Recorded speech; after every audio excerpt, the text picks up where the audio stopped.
Setiap tanggal 1 Oktober masyarakat selalu memperingati Hari Kesaktian Pancasila. Bukan hanya Hari Kesaktian Pancasila tapi juga masyarakat Indonesia melakukan upacara Monumen Pancasila Sakti, Lubang Buaya untuk mengenang pahlawan revolusi yang gugur akibat peristiwa gerakan tanggal 30 September Partai Komunis Indonesia atau lebih dikenal dengan G30 SPKI.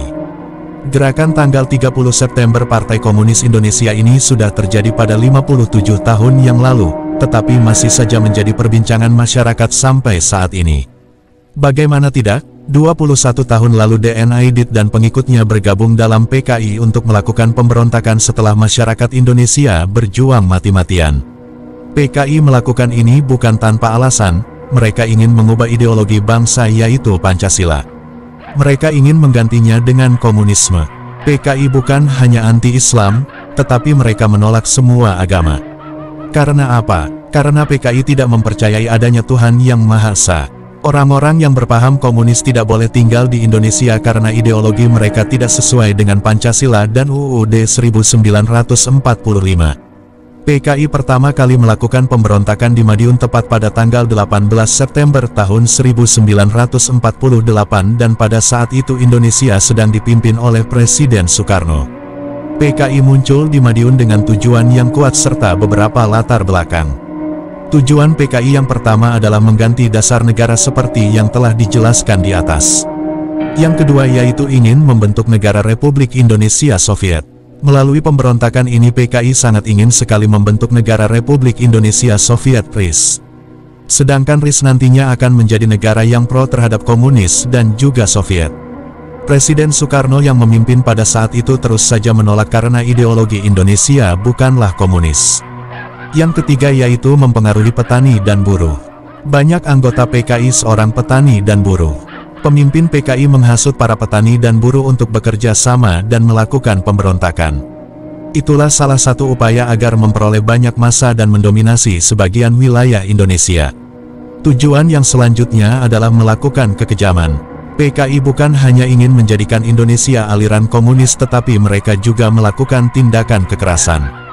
Tindakan ini menimbulkan banyak kerugian apalagi kepada orang yang tidak bersalah dan orang yang tidak tahu apa-apa. Dan mereka melakukan pemberontakan dengan beberapa latar belakang yaitu yang pertama Perjanjian Renville. Di mana pada perjanjian ini Indonesia sangat dirugikan. Belanda dianggap mengambil keuntungan banyak dan Kabinet Amir dirugikan. Dan saat itu Kabinet Amir banyak disalahkan oleh rakyat dan pemerintah karena Kabinet Amir lah yang menjadi perwakilan dari Indonesia. Karena peristiwa ini Kabinet Amir mengundurkan diri dari Kabinet sayap kiri. Atas pengunduran diri Kabinet Amir Presiden Soekarno menyuruh Muhammad Hatta untuk memimpin Kabinet Presidensil Darurat. Kabinet ini tidak bertanggung jawab pada Kenip tapi langsung bertanggung jawab pada Presiden Soekarno. Yang melatar belakangi terjadinya pemberontakan di Madiun selanjutnya adalah kedekatan Amir Syarifuddin dengan anggota PKI. Hal ini masih berhubungan dengan latar belakang yang pertama. Karena Amir merasa kecewa berat akhirnya setelah ia mengundurkan diri ia membentuk FDR yang berideologi sosialis. FDR sendiri adalah upaya Amir Syarifuddin untuk merebut kembali kekuasaannya.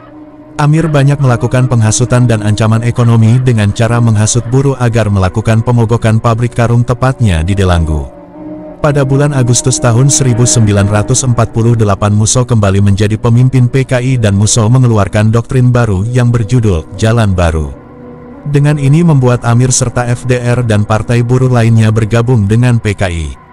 Alasan Amir Syarifuddin bergabung dengan PKI adalah untuk menjatuhkan Soekarno-Hatta. Pemberontakan PKI yang kedua terjadi pada tahun 1965 tepatnya pada malam tanggal 30 September.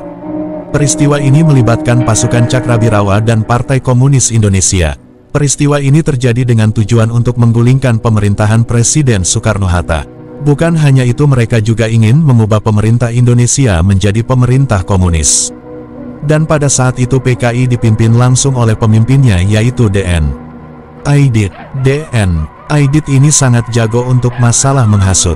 Dia beriming-iming Indonesia akan lebih maju jika di bawah kekuasaan PKI. Peristiwa ini terjadi dimulai dari kota Jakarta dan kota Yogyakarta. Seperti pemberontakan yang terjadi di Madiun, pemberontakan yang terjadi di Jakarta dan Yogyakarta juga memiliki tujuan dan latar belakang. Adapun tujuan PKI memberontak Jakarta dan Yogyakarta adalah menghancurkan Negara Kesatuan Republik Indonesia (NKRI) dan menjadikannya sebagai negara komunis. Menyingkirkan TNI Angkatan Darat dan merebut kekuasaan pemerintahan. Mengganti ideologi Pancasila menjadi ideologi komunis. Kudeta yang dilakukan kepada Presiden Soekarno tidak lepas dari rangkaian kegiatan komunisme internasional. Adapun latar belakang terjadinya pemberontakan di Jakarta dan Yogyakarta adalah dominasi ideologi Nusantara, agama, dan komunisme (Nasakom) yang terjadi di bawah kekuasaan Presiden Soekarno tepat pada tahun 1959 sampai 1965. Awalnya PKI hanya mengincar perwira tinggi dan Dewan Jenderal untuk diculik dan membawa paksa Dewan Jenderal dan juga perwira tinggi ke lubang buaya. Akan tetapi, terdapat beberapa prajurit Cakrabirawa yang memutuskan untuk membunuh perwira tinggi dan jenderal yang mereka bawa ke lubang buaya. Adapun jenderal-jenderal yang dibunuh oleh PKI antara lain Jenderal Karel Satsuit Tubun dan Jenderal Ahmad Yani. Adapun sisa jenderal dan perwira tinggi yang tidak dibunuh akhirnya mati secara perlahan akibat luka dari penyiksaan selama di lubang buaya. Dari tulisan di atas dapat dilihat bahwa sangat sulit pemerintahan untuk mempertahankan ideologi Pancasila sebagai dasar negara Indonesia. Maka dari itu kita sebagai generasi bangsa sudah seharusnya melanjutkan perjuangan para pahlawan kita, yaitu dengan belajar yang giat.